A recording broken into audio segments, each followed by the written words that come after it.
วันที่ 3 ธันวาคม 2025 หน่วยภาคภาคฐานกลุ่มเทคโนโลยีข้อมูลข่าวสารการเงินได้เปิดกองประชุมใหญ่สมาชิกพรรคครั้งที่ 1 ขึ้นอย่างเป็นทางการโดยการเป็นประธานร่วมของสหายภูวงศ์กิตติวงศ์คณะประจำภาคกระทรวงประธานกวดกาภาครองรัฐมนตรีกระทรวงการเงินมิสหายอุบันสุพิดากรรมการประจำภาคกระทรวงหัวหน้ากลุ่มจัดตั้งและสหายปอวิไลทองสุทธวิไลเลขาหน่วยภาคภาคฐานกลุ่มเทคโนโลยีข้อมูลข่าวสารการเงินพร้อมด้วยคณะหน่วยภาคสมาชิกพรรคภายในหน่วยภาคและแขกที่ถูกเชิญเข้าร่วมในของประชุมได้ผ่านทางบทรายงานการเมืองบทสำรวจการนำพารวมแผนพัฒนาเวียกงานการหันไปทันสมัยก้าวไปสู่ระบบดิจิตอลของแขนงภาครัฐและเพื่อเป็นการยั่งยืนถึงผลงานการเคลื่อนไหวเวียกงานหน่วยภาคในระยะ5ปีผ่านมาโดยยกให้เห็นผลสำเร็จอันพ้นเด่นข้อคงค้างและบทเรียนที่ถอดถอนได้พร้อมทั้งได้กำหนดทิศทางคาดหมายสู่โซนการพัฒนาแขนงการเงินภาครัฐเป็นดิจิตอลในระยะ5ปีต่อหน้า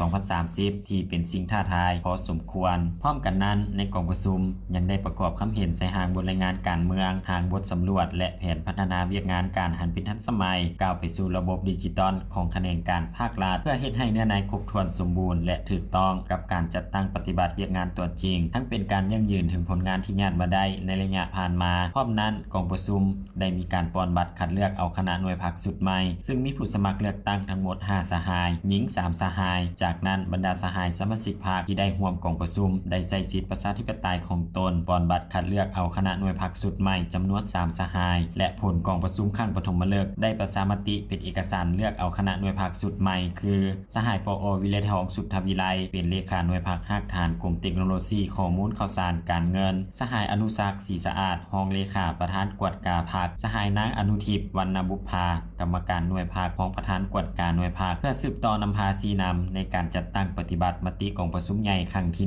1ของหน่วยภาคภาคฐานกลุ่มเทคโนโลยีข้อมูลข่าวสารการเงินให้บรรลุผลสำเร็จตามระดับคาดหมายในหน้าที่การเมืองให้ปรากฏผลเป็นจริงโอกาสดังกล่าวสหายภูวงศ์กิตติวงศ์ได้ให้เกียรติโอลมต่อคณะหน่วยภาคสุดใหม่เพื่อเป็นทิศเนียงทางในการปรับปรุงเวียกงานการนำพาซีนำของหน่วยภาคภาคฐานกลุ่มเทคโนโลยีข้อมูลข่าวสารการเงินในต่อหน้าโดยได้เน้นให้คณะหน่วยภาคสมาชิกพรรคต้องได้พร้อมกันตัดสินใจแก้ไขเวียกงานให้มีประสิทธิผลสูงเพื่อสร้างบัตรก้าวเปลี่ยนแปลงใหม่ของหน่วยภาคให้มีความเข้มแข็งขึ้นเรื่อยๆให้สามารถตอบสนองได้กับความเรียกร้องต้องการของหน้าที่เวียกงานในระยะใหม่ตามการหันแขนงการเงินภาครัฐหันเป็นทันสมัย